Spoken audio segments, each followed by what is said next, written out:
नमस्ते। आप सभी से अनुरोध है कृपया हमारे चैनल को सब्सक्राइब करें, वीडियो को लाइक करें और जाएं हमारे धर्मापड़ा स्टोर पर, जहां चल रही है सेल 30 अप्रैल तक 15% की।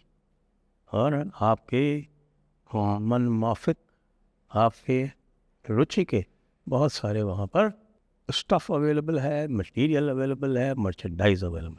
भारत चौथे स्थान से खिसक के छठे स्थान की अर्थव्यवस्था बन गया है।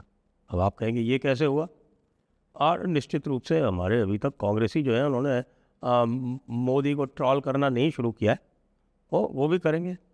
लेकिन ये जो आपने देखा कि चौथे स्थान से खिसक के छठे स्थान की अर्थव्यवस्था बन गया और यूके और जापान वापस आगे निकल गए, ये क्यों हुआ?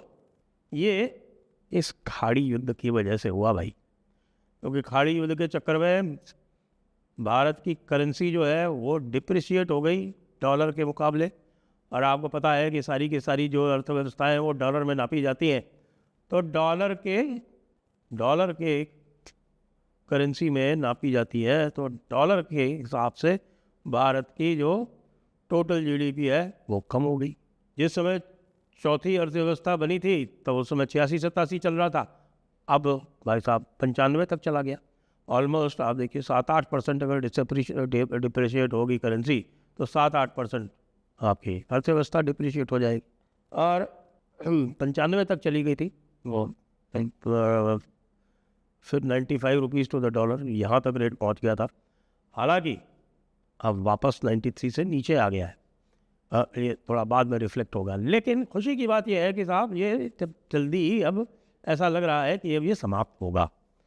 और ये समाप्त इसलिए होगा क्योंकि आज एक खबर आई कि 10 दिन का सीज़ फायर ईरान और लेबनान में, सॉरी, इजराइल और लेबनान में तय हो गया है। तो इजराइल और लेबनान में ये तय हो गया है, हिजबुल्ला उसमें शामिल नहीं है।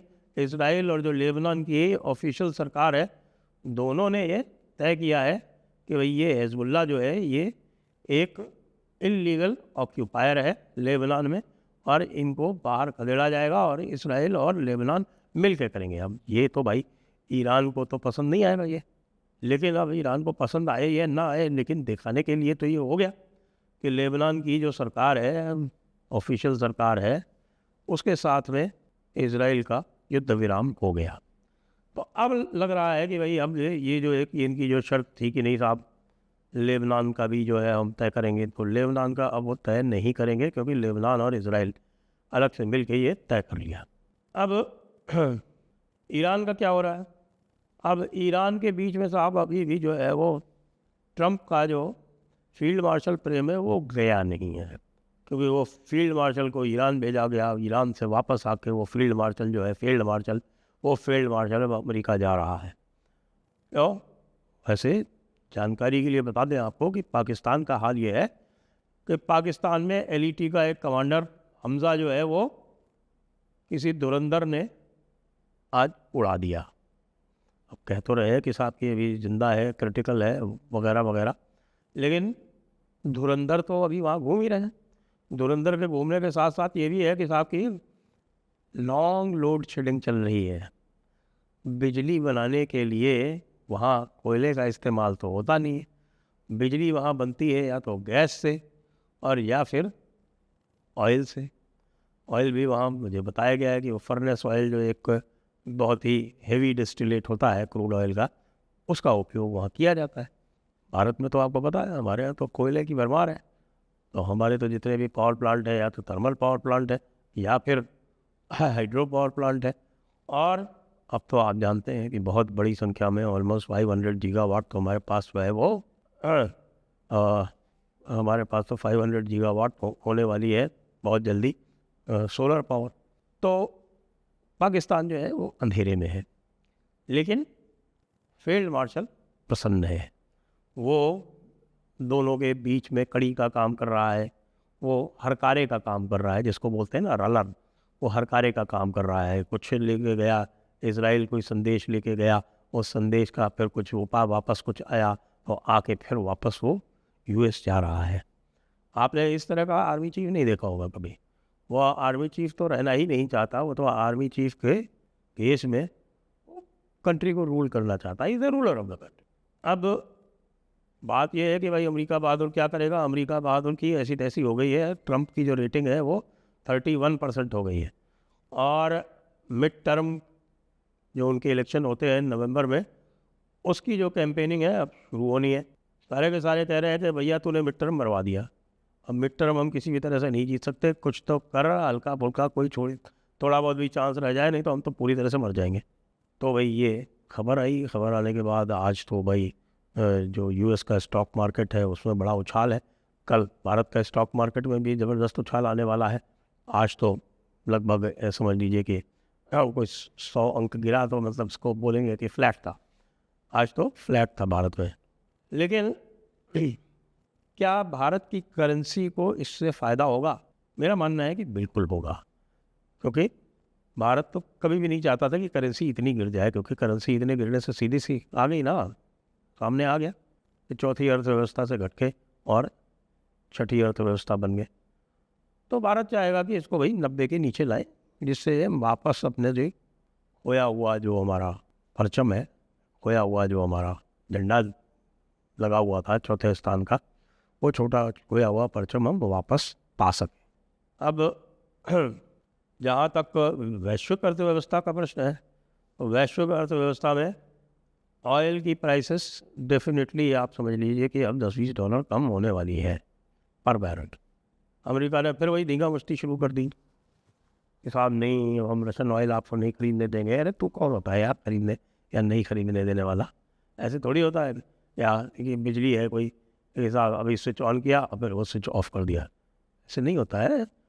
ऑयल के जो कॉन्ट्रैक्ट्स होते हैं वो लॉन्ग टर्म कॉन्ट्रैक्ट्स होते हैं ना, फ्यूचर कॉन्ट्रैक्ट्स होते हैं और तरह तरह के और अलग अलग कॉन्ट्रैक्ट होते हैं, उसमें इनका कोई रोल नहीं है। ये अलग बात है कि भाई साहब जो है उन्होंने इंडोनेशिया से कोई समझौता कर लिया है और अब ये धमकी दे रहे हैं कि साहब अब हम मलक्का स्ट्रेट्स को बंद करेंगे।